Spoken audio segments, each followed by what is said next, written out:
Sure. Hello, guys. Thank you very much for your attention. presentations. Could you move here? You must feel relief now, right? So now question from our judges. Andrew, yes. That was a very interesting and exciting presentation. My question is in regards to the Shoppeeverse. How do you see that competing with the likes of Facebook's Meta, which is their big plan to come out with the whole metaverse type situation? So how do you see Shoppeeverse competing against people like Facebook?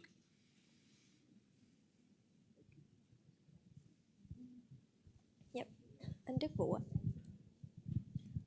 So my question is on slide 7. It's about you mentioned about the maintaining good relationship with sellers. What do you mean by good relationship? Because I think for sellers, it's all about the P&L, right? How much Shopee can bring the revenue for them. So can you give more color on that? Basically, what is good and how do you define that? Define the success? Yeah.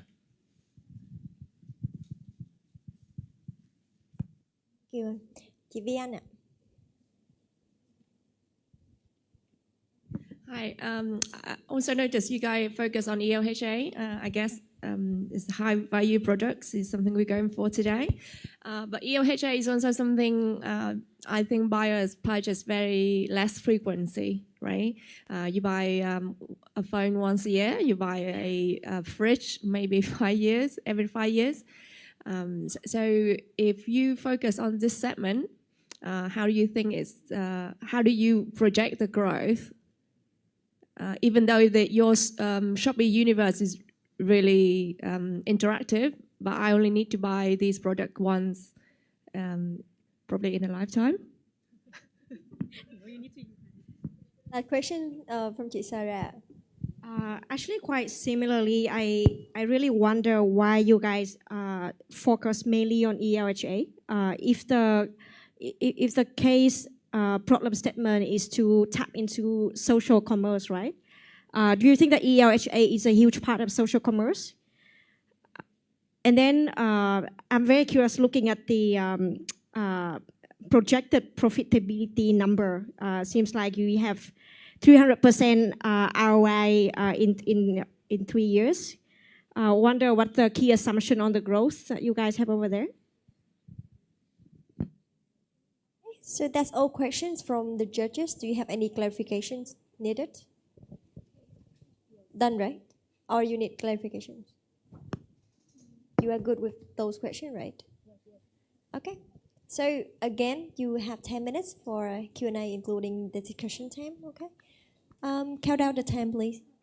And ready? 3, 2, 1, start. Okay, so first I will answer the questions to Mr. Andrew Jackson. So you asked about how can our Shoppeeverse compete with the Facebook live streaming? So on Facebook live streaming, they just one-way interactions. The seller just talks and the buyers just see which product is suitable for the buyers, and then they will pick the order without anything furthermore, such as the after-sale service or something like that. It's just one-way interactions. But with Shoppeeverse, we have a lot of key feature that could compete with the Facebook.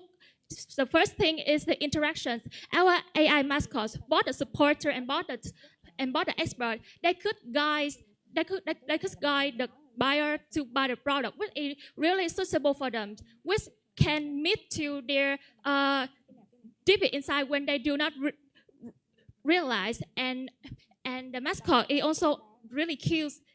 They will satisfy the customer functions, and moreover, Shopee will try to emerge into electronics and home appliance, in which the other platform like Facebook or TikTok will not focus on, because Shopee will invest in technology investments, which means they invest in credibilities, and they want to use this points to win the other platform like Facebook or TikTok, which is just focus on price competitions right now.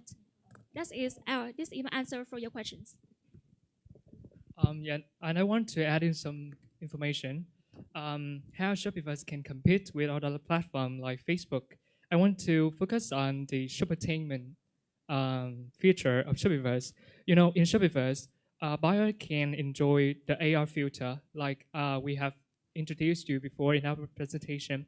They can apply the 3D item into their actual physical surrounding to see how the products fit the surrounding. I think this feature not only entertain but also give basic information, understanding the product. So it acts as a incentive for them to make an order on Shopee platform. And on the other side, we can say that this function also serves the personalization need of our target buyer as well. So yes, that is our answer to your very first question. Yes.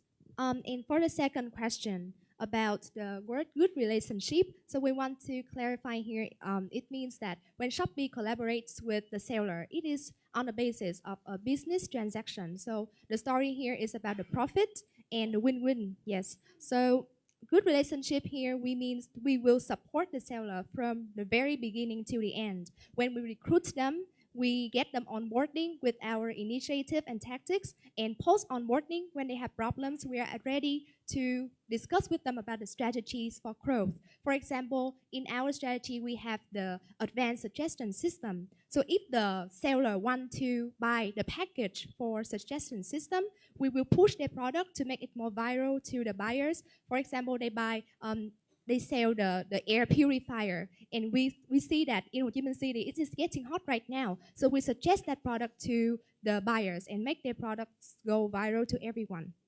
And also, we partnership with the ELHR brands like Điện Máy Xanh or Thế giới di động, because we think they can take advantage of our technology advancement and also the ecosystem of very big buyers. So it is a win-win relationship. We get what we want, and they also get what they want in terms of the sales and also of the branding and the customer. Yeah.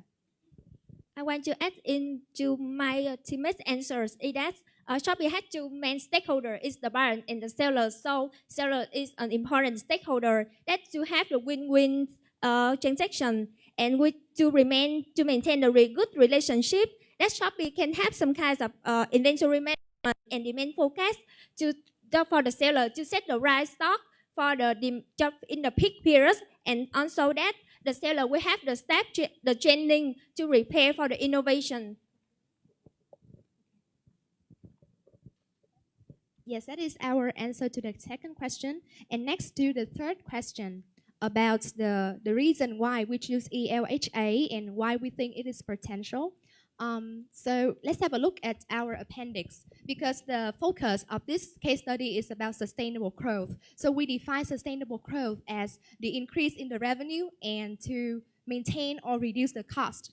And to increase the revenue, it is about increasing the GMV. Yes, and GMV equals value multiplied by order. So we want to increase the value by expanding focus on the high value category, which is the ELHA. According to research in Statista, it is contributing a very large proportion to the overall spend of e-commerce purchase. Yes, and that is the reason why we think it is potential. And also from our research, in the future, by 2025, ELHA will be the second mostly purchased category behind fashion and cosmetics. Yes, and that's our rationale.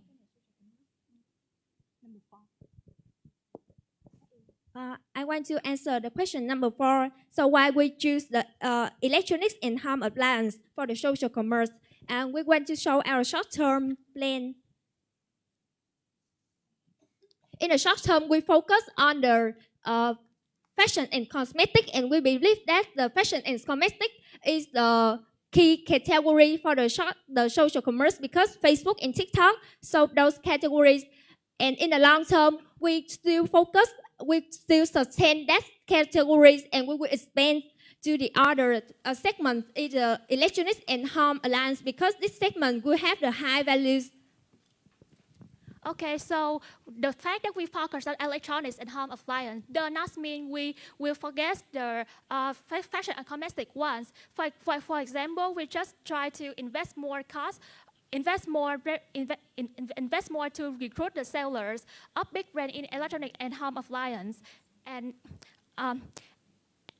for fashion and cosmetic, we still spend for maintains the Shopify and the virtual store of fashion and cosmetic sellers, because the C2C fashion and cosmetic sellers still contribute a lot of profit for Shopee, and that's it. Of course, we will never forget this seller segment.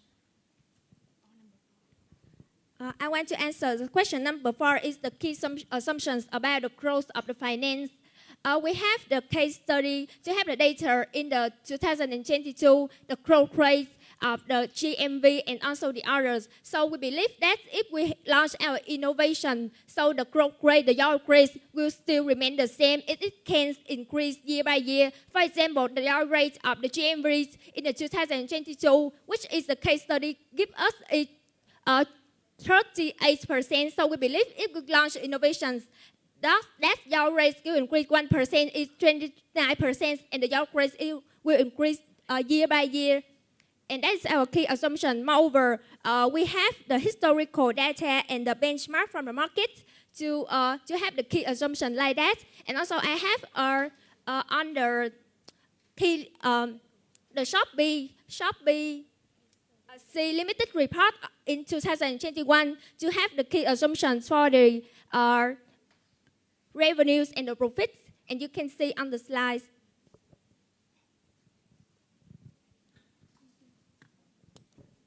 So we would like to ask if there are any more questions regarding our presentation. Yes. All good, right?